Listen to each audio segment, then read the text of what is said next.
नमस्कार, आदाब, सत श्री अकाल। स्वागत है आप सभी साथियों का आपके अपने online platform Shyam the world of physics में। साथियों, आज हम पढ़ने वाले हैं क्लास 10th ज्योग्राफी, जिसका नाम है रिसोर्सेज एंड डेवलपमेंट चैप्टर 1, जो कि क्लास 10th एकेडमिक्स में काम आएगा। साथ में ही जितने भी स्टेट पीसीएस हैं और यूपीएससी जैसी परीक्षाएं, साथ में नवोदय और केंद्रीय विद्यालय की परीक्षाएं हैं, उनमें हम डिटेल एनालिसिस करेंगे इस चैप्टर का और जानेंगे कि इस चैप्टर से हमें क्या सीख मिलती है और क्या सिखाना चाह रहा है।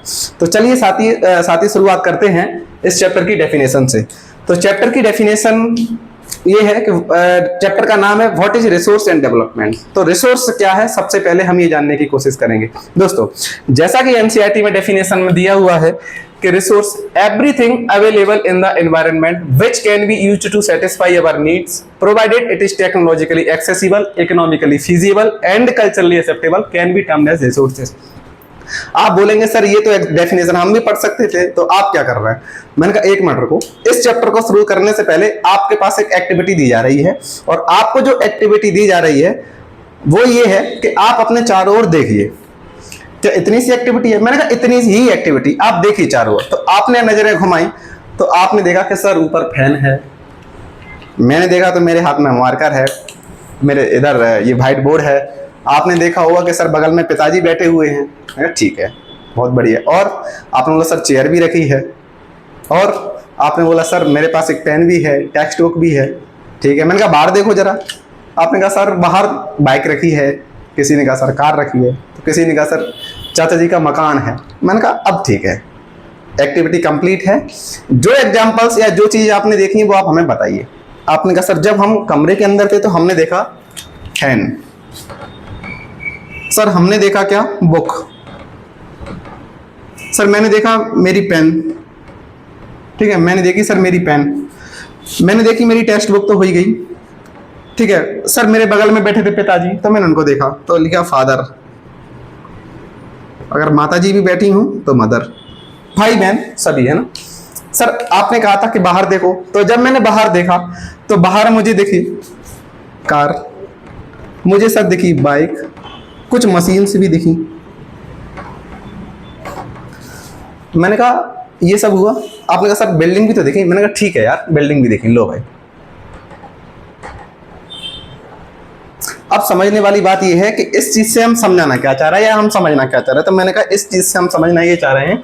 आप एक बात बताइए, इमेजिन करिए ये गर्मी का मौसम चल रहा है और आपके घर में पंखा नहीं है, या यही इमेजिन कर लीजिए कि फैन हर जगह है पर आपके पास नहीं है, तो आपको दिक्कत आएगी कि नहीं आएगी? तो आपका आंसर आएगा सर प्रॉब्लम तो आएगी, क्योंकि गर्मी है, अपने को चाहिए हवा एकदम है कूल कूल। तो जब अपने को हवा चाहिए और फैन नहीं होगा तो कोई ये नहीं बोलेगा सर कूलर चला लेंगे। फैन कूलर एसी सब एसी में अपन काउंट कर रहे हैं, ठीक है ना, और काउंटर करने लग जाते हैं, ठीक है। आपके पास फैन नहीं है तो प्रॉब्लम क्रिएट होगी, यानी कि आपकी जरूरत फैन है। फिर मैंने कहा आपको अपनी पढ़ाई पूरी करनी है। जब पढ़ाई पूरी करनी है तो विदाउट बुक्स पढ़ाई पूरी हो सकती है? तो आपने कहा सर पूरी तो नहीं हो सकती, काम चल सकता है लेकिन काम चलाना नहीं है, अपने को पूरी पढ़ाई करनी है। तो आपने कहा ठीक है सर, बुक बहुत जरूरी है। फिर बात आई कि सर बुक तो है मेरे पास लेकिन पेन नहीं है, तो बिना पेन के आप लिख सकते हैं क्या? आपने कहा सर नहीं लिख सकते, यानी कि पेन भी जरूरी है। Is it clear? फिर आपने कहा कि सर पिताजी बैठे हैं, तो मैंने कहा अच्छी बात है ना, पिताजी बैठ के क्लास सुन रहे हैं तो बहुत अच्छी बात है, ठीक है। माताजी भी बैठी हैं। सर बाहर देखी तो मेरी कार थी, बाइक थी मेरे पास, ठीक है, बिल्डिंग्स थी बाहर। इन सबसे समझाना क्या चाह रहा था? मैंने कहा देखो एक चीज इनमें कॉमन है, और वो कॉमन ये है कि ये सारी चीज आपके काम की है। फिर से सोचो, ये सारी चीजें बेटा आपके काम की हैं। आपने कहा कैसे? मैंने अभी जस्ट बताया कि अगर गर्मी का सीजन है ना, तो पंखे की जरूरत आपको पड़ेगी। आपने कहा सर बिल्कुल पड़ेगी। मैंने कहा कि अगर आप स्टूडेंट हैं और आप टीचर भी हैं तो भी आपको बुक की जरूरत पड़ेगी। आपने कहा सर बिल्कुल पड़ेगी। सेम तरीके से पेन की भी जरूरत पड़ेगी। अब बोले सर पिताजी की जरूरत क्या पड़ेगी? मैंने कहा सबसे ज्यादा जरूरत तो पिताजी की है भाई। अगर पिताजी नहीं है तो आप पढ़ पाएंगे क्या? मतलब कितनी हार्डशिप आपके लिए हो जाएगी। यानी कि पिताजी सारी चीजें कर रहे हैं ताकि आप पढ़ सकें, यानी कि वो हमारे लिए काम के हैं। तो आपका आंसर आया सर हमारे लिए काम के हैं। सेम तरीके से माताजी अगर सुबह नाश्ता बना के ना दें, दोपहर में लंच बना के ना दें और शाम को रात को डिनर बना के ना दें, तो क्या आप बहुत अच्छी तरीके से पढ़ पाएंगे? आप बोलेंगे सर खुद से खाना ना तो नहीं बनेगा, माताजी बना के दे रही हैं, हम खा ले रहे हैं तो पढ़ ले रहे हैं, ठीक है। यानी कि माता जी भी आपके काम की हैं। आपने कहा ठीक है सर। कार, तो अब तो समझ में आई गया होगा कि यूटिलिटी क्या है कार की, कि हम कहीं भी अगर जाते हैं तो ट्रांसपोर्टेशन हमारे लिए सरकार से इजी हो जाता है, हम जल्दी पहुंच जाते हैं, है ना। और इंडियन सोसाइटी में एक ऑरा बनता है ना, अगर हमारे पास कार है BMW टाइप की।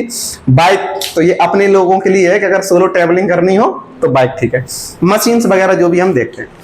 आपने कहा सर इन चीजों से समझाना क्या चाह रहा है, तो मैंने कहा देखो बेटा, समझाना मैं ये चाह रहा हूं, इन सभी की कहीं ना कहीं हमारे लिए क्या है, यूटिलिटी। यूटिलिटी मतलब सर, मैंने कहा हिंदी में इसको बोलते हैं उपयोगिता, इंग्लिश में यूटिलिटी। एक शब्द और आता है जिसको अपन बोल देते हैं यूजेबिलिटी, यानी कि यूटिलिटी और यूजेबिलिटी एक ही शब्द है। आपने कहा सर फिर भी समझ में नहीं आया, तो मैंने कहा सुनो, जिस भी चीज की उपयोगिता है, यानी कि जो भी चीज हमारे यूज की है, जो भी थिंग हमारे, जो भी वस्तु हमारे यूज की है, जिससे हमारी जरूरतें पूरी हो रही हैं, उसी को हम नाम दे देंगे जाके रिसोर्स। एक मिनट सर, क्या ये सारे जो चीजें हैं, ये सारी सभी की सभी चीजें रिसोर्स है? मैंने कहा अगर ये चीजें आपकी जरूरतें पूरी कर रही हैं तो रिसोर्स हैं, और नहीं कर रही हैं तो नहीं है। आप खुद से देखिए, क्या फैन आपकी जरूरतें पूरी कर रहा है? तो आपका आंसर है कि सर जरूरत है तो पूरी कर रहा है, तो मैंने कहा ये रिसोर्स है। आपने कहा सर पिताजी मेरी जरूरतों को पूरा कर रहे हैं, तो मैंने कहा डेफिनेटली जरूरतों को पूरा कर रहे हैं, तो ये भी रिसोर्स है। बाइक भी कर रही है, कार भी कर रही है, यानी कि सभी की यूटिलिटी है। और जब इन सभी की यूटिलिटी है तो ये सभी के सभी हमारे क्या कहलाए जाएंगे, रिसोर्सेस। बहुत आसान सी भाषा में समझने की कोशिश करिए, जो भी चीज आपकी जरूरतों को पूरा कर रही है उसे हम नाम दे देंगे रिसोर्स का। Is it clear? यानी कि जो भी चीज, अब चाहे इसमें इंसान हो सकता है, चाहे नॉन लिविंग थिंग हो सकती है। जैसे हम आते हैं इस पे कि everything available in the environment which can be used to satisfy our needs, यानी कि हमारे एनवायरनमेंट में जो भी चीज अवेलेबल है, environment means which surrounds us, which surrounds us, यानी कि जो चीज हमें चारों ओर से घेरे हुई है उसे हम एटमॉस्फेयर नाम दिया। तो हमने कहा जो भी चीज एनवायरनमेंट में अवेलेबल है, which can be used to satisfy our needs, हमने ये कहा कि जिसका प्रयोग हम अपनी जरूरतों को पूरा करने के लिए कर सकें, provided it is technologically accessible. अब यह समझने वाली बात है, provided it is technologically accessible, economically feasible. ये कंडीशंस हैं कि कोई चीज रिसोर्स कब बनती है। तीन कंडीशंस हैं, टेक्नोलॉजिकली एक्सेसिबल, इकोनॉमिकली फीजिबल और कल्चरली एक्सेप्टेबल। आपने कहा सर और तो सब चीजें समझ में आई, क्या समझ में आया? कि सर आपने कहा कि जो भी चीज हमारे काम की है, जिससे हमारी जरूरतें पूरी हो सकती हैं, वो सब रिसोर्स है। मैंने कहा बहुत बढ़िया। आपने कहा सर ये जो तीन शब्द हैं, या जो तीन कंडीशंस आपने बताई हैं, टेक्नोलॉजिकली एक्सेसिबल, इकोनॉमिकली फीजिबल, तीसरी है कल्चरली एक्सेप्टेबल, इसका क्या फंडा है? तो मैंने कहा इसका फंडा गुरु ऐसा है, सबसे पहली कंडीशन ये है कि ये जो भी चीज है वो टेक्नोलॉजिकली एक्सेसिबल होनी चाहिए। मान लीजिए जो गैसेस हैं एटमॉस्फेयर में, ठीक है, जो गैसेस एटमॉस्फेयर में हैं वो हमारे लिए काम में आ सकती हैं। Is it clear? लेकिन अगर हमारे पास उनको एक्सेस करने की कोई टेक्नोलॉजी ही नहीं है तो क्या उन्हें हम अपनी जरूरतों को पूरा कर सकते हैं उससे? तो आप बोलेंगे सर काम की तो हैं, लेकिन हमारे पास कोई टेक्नोलॉजी नहीं है कि जिससे हम उसे एक्सेस कर सकें। और जब हमारे पास कोई टेक्नोलॉजी नहीं है, एक्सेस नहीं कर पा रहे हैं, तो वो हमारे लिए रिसोर्स कहा जाएगा नहीं। यानी कि रिसोर्स कहने के लिए किसी भी चीज को, उसकी सबसे पहली कंडीशन है कि इट शुड बी एक्सेसिबल। आई बात समझ में? यानी कि वो टेक्नोलॉजिकली एक्सेसिबल हो जिसे हम टेक्नोलॉजी की हेल्प से एक्सेस कर सकें। अगर इमेजिन करिए जैसे एटमॉस्फेयर में, या हम बोले हमारे प्लैनेट पे बहुत सारा पानी है, पानी मतलब H2O, किससे बना है? मैंने कहा कि सर हाइड्रोजन से बना है और प्लस में ऑक्सीजन से बना है। सर क्या एक काम करें, जो ऑक्सीजन की प्रॉब्लम आ रही है ना वर्ल्ड वाइड, तो क्या हम पानी से ऑक्सीजन निकाल लें? मैंने कहा आइडिया अच्छा है सर आपका, लेकिन क्या हमारे पास इतनी सफिशिएंट टेक्नोलॉजी है कि हम पानी से हाइड्रोजन अलग कर सकें और ऑक्सीजन अलग करके अपनी जरूरतों को पूरा कर सकें? आप कहेंगे सर नहीं तो है, तो नहीं। तो आपने कहा क्या ये रिसोर्स है? अच्छा यहाँ ये H2O रिसोर्स है, क्यों? क्योंकि इसका हम गैस के फॉर्म में यूज ना करते हुए इसे हम लिक्विड फॉर्म में पी रहे हैं ना, और जब ये हमारी प्यास को बुझा रहा है तो ये हमारे लिए क्या है? रिसोर्स है। फॉर एग्जाम्पल अपन दूसरा एग्जाम्पल लेते हैं, हाइड्रोजन सल्फाइड। इसमें हाइड्रोजन है प्लस में सल्फर है, यानी कि H2S से हाइड्रोजन सल्फाइड से, मैं केमिस्ट्री नहीं पढ़ा रहा हूं, मैं एग्जाम्पल दे रहा हूं सिर्फ, H2S में हाइड्रोजन है प्लस सल्फाइड, ये है सल्फर है। तो मैंने कहा कि अपने पास ऐसी कोई टेक्नोलॉजी है जिससे हम हाइड्रोजन सल्फाइड से हाइड्रोजन अलग निकाल सकें और सल्फर अलग निकाल सकें। जिससे क्या हुआ, हाइड्रोजन से हमारे पास बहुत सारी चीजें हम कर सकते हैं, यानी कि हाइड्रोजन बहुत यूजफुल गैस है। तो आपने कहा कि सर हो तो सकती है लेकिन बहुत अच्छे लेवल पे नहीं। तो मैंने कहा जब बहुत अच्छे लेवल पे नहीं है, यानी कि हम उसको, ये चीज टेक्नोलॉजिकली एक्सेसिबल नहीं है, जिस वजह से ये रिसोर्स नहीं कहा जाएगा। आई बात समझ? ठीक है। फिर दूसरी कंडीशन क्या है, आपने कहा इकोनॉमिकली फीजिबल। इकोनॉमिकली फीजिबल का सेंस ये है, मान लीजिए जैसे एमपी में एक जगह है, एक जिला है पन्ना, है ना, वहां कहा जाता है कि हिंदुस्तान का सबसे ज्यादा हीरा पन्ना में पाया जाता है। अब मान लीजिए जो पन्ना की ये खदानें हैं, हमने इनको एक्सट्रैक्ट किया, हमने हीरा को एक्सट्रैक्ट किया और हीरा को एक्सट्रैक्ट करने में खर्चा निकल के आया 100 रुपए। ठीक है, फॉर एग्जाम्पल मानना, हीरा को एक्सट्रैक्ट करने में खर्चा निकल के आया 100 रुपए और जो हीरा निकला उसकी वैल्यू थी 20 रुपीज। तो आप बताइए क्या हम हीरा निकालना चाहिए हम लोगों को या नहीं निकालना चाहिए, या उस काम को वहीं पर बंद कर देना चाहिए? तो अगर एक समझदार आंसर होगा वो इतना ही आएगा कि सर अगर एक्सट्रैक्शन की वैल्यू 100 रुपीज है, ऊपर जो हमें मिल रहा है उसकी वैल्यू अगर 20 रुपीज है, तो सर लॉस हो रहा है, डायरेक्टली 80 रुपीज का लॉस हो रहा है। यानी हमें समय टाइम भी वेस्ट कर रहे हैं, एनर्जी भी वेस्ट कर रहे हैं, और हमें वैल्यू क्या मिल रही है, मतलब हम कवर अप भी नहीं कर पा रहे हैं। तो आपने कहा कि सर ये तो नहीं होगा, है ना, यानी कि वो रिसोर्स है हमारे लिए, हीरा रिसोर्स बन सकता था लेकिन क्यों नहीं बन पाया, क्योंकि वो इकोनॉमिकली फीजिबल नहीं है, वो हमें इतनी वैल्यू दे ही नहीं पा रहा था कि ताकि हम एक्सट्रैक्ट करने की वैल्यू भी निकाल सकें और साथ में प्रॉफिट भी निकाल सकें। भाई आप कोई काम को क्यों करेंगे, आपको प्रॉफिट हो। जैसे मान लो आप, अगर आपने कोई दुकान खोली तो आपने दुकान में खर्चा किया कितना, मान लो 10,000 रुपीज का, है ना, और उस दुकान से आप यही एक्सपेक्ट करेंगे कम से कम ये 10K से प्लस में दे ही दे, है ना, ये जो रिटर्न है आप चाहेंगे कि 20K दे या 30,000 रुपए दे। लेकिन अगर कहीं ऐसा हो कि दुकान का खर्चा तो हुआ 10,000 रुपए का, लेकिन इन रिटर्न आपको खर्चा, आपको कितना मिल रहा है, 2,000 रुपए, तो आप तो डायरेक्टली मतलब लॉस में होगा ना, 8,000 के लॉस में होगा। तो आप इस, अगर ये लॉस कंटिन्यूअस चलता रहा तो क्या आप सस्टेन कर पाएंगे, है ना, मतलब आप चले थे प्रॉफिट कमाने के लिए और लौट के हो गया उल्टा काम, है ना। तो यानी कि ये चीजें क्या है, इकोनॉमिकल फीजिबल नहीं है। और दोस्तों जब ये चीज इकोनॉमिकल फीजिबल नहीं है तो हमारे लिए रिसोर्स कहलाई जाएगी। तो अब आपका आंसर आएगा सर अब तो नहीं कहा जाएगी, यानी कि रिसोर्स बन सकती थी लेकिन हमारे पास ये इकोनॉमिकली फीजिबल नहीं है, इतनी वैल्यू दे ही नहीं पा रही कि हमें प्रॉफिट हो सके, तो सर ये इकोनॉमिकल फीजिबल नहीं है। ये भी बात समझ में आई। तीसरी चीज है कि कल्चरली एक्सेप्टेबल।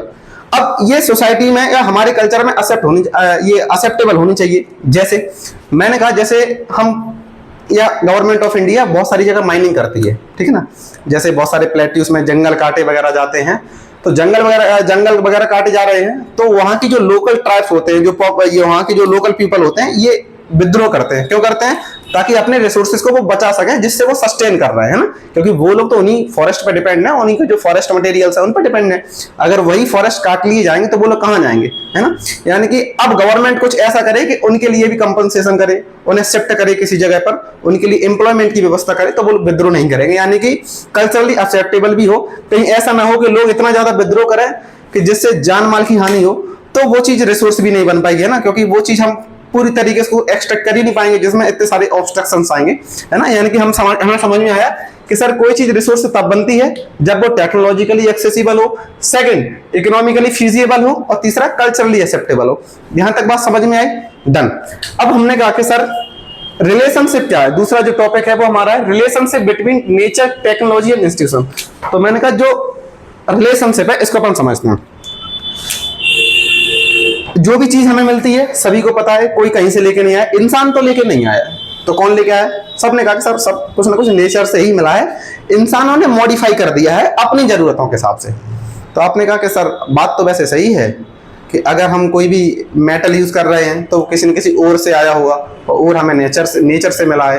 कि अगर हम सर बाइक चला रहे हैं, है ना, तो अगर बाइक में जो पेट्रोल डल रहा है, जो फ्यूल डल रहा है, वो भी कहीं ना कहीं से मतलब नेचर से ही हमें आया होगा। तो आपने कहा कि सर जो भी चीज है वो सब कहीं ना कहीं हमें नेचर से मिल रही है, यानी कि जो भी रॉ मटेरियल हमें मिल रहा है वो नेचर से मिल रहा है।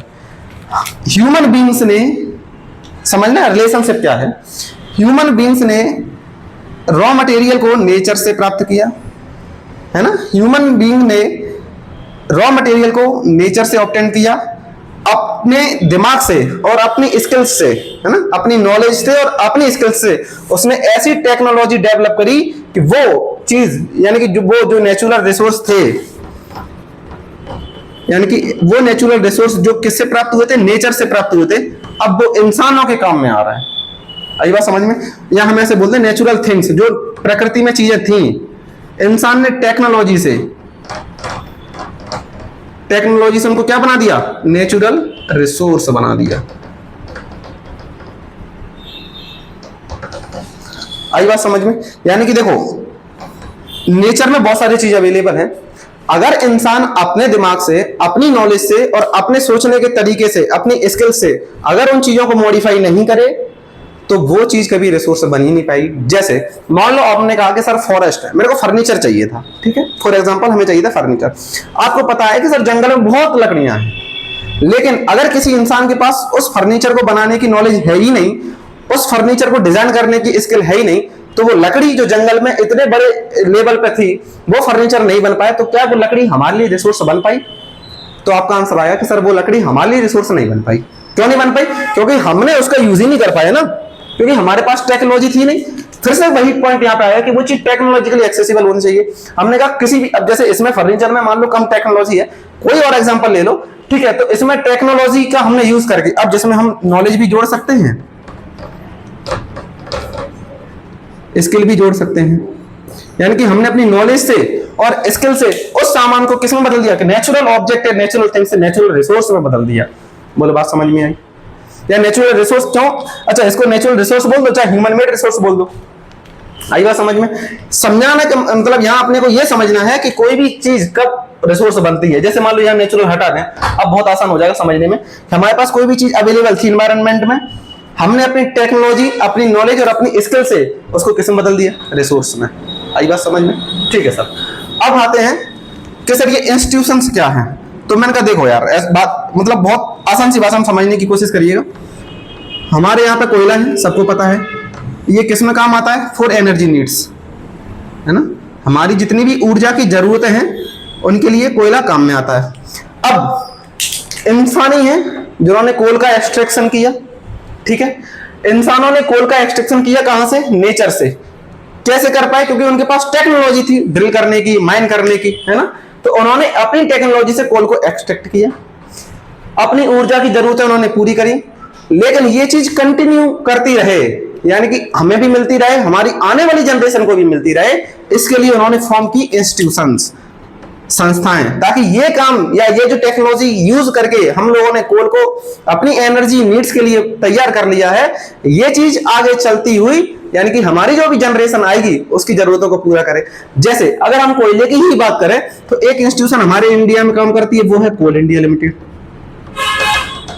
आई बात समझ में? ऐसी बहुत सारी इंस्टीट्यूशन है, steel authority of India limited, is it clear, Bharat petroleum corporation limited, है ना। तो आपने बहुत सारे इंस्टीट्यूशन का नाम सुना होगा। तो इससे हमें क्या समझ में आया कि सारे काम कर कौन रहा है, कर तो इंसान ही रहा है ना। इंसान ने नेचर से कोई भी चीज प्राप्त करी, अपनी नॉलेज से, स्किल से, अपनी टेक्नोलॉजी से उसको मॉडिफाई किया, और मॉडिफाई करके उसने अपनी जरूरतों को पूरा किया, और यही चीजें आगे तक चलती रहे, यानी कि हमारी जनरेशन को, आने वाली जो जनरेशन है, उसे बहुत ज्यादा इस चीज में रिसर्च न करना पड़े।